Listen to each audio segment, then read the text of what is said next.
Vide et Claude Leloche. Donc là, je vous mets le purgeur de frein, je vous dépose votre pièce que vous aviez commandée. La servante d'outillage est là. Ici, c'est le client qui met les mains dans le cambouis. Pierre est venu changer une durite et purger le liquide de frein de sa voiture. Il a loué pour 1 heure un emplacement dans ce self-garage. S'il le souhaite, il peut ramener ses propres pièces. Le client maîtrise parfaitement ses travaux. L'intérêt de faire ça ici, c'est de pouvoir le faire soi-même, ce qui est pas désagréable quand on aime bien faire un peu de mécanique ou autre. Et puis après, l'autre aspect, c'est effectivement le coût aussi. Le coût est plus faible du fait qu'il n'y ait pas de main-d'œuvre. Dans un garage classique, 1 heure de main-d'œuvre lui aurait coûté 80 €.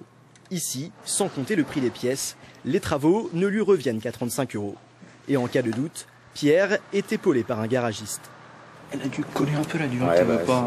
Ça se colle un petit peu, alors faut hésiter un petit peu.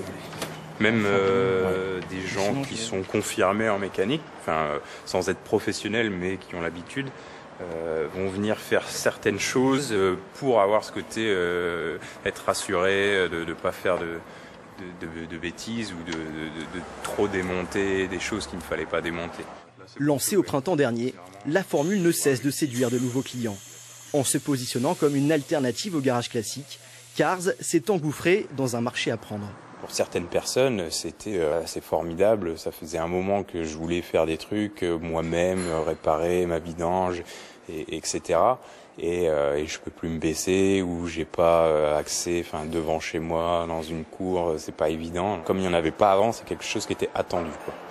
Et le self-garage veut pousser son concept encore plus loin. Au printemps prochain, il souhaite proposer des pièces d'occasion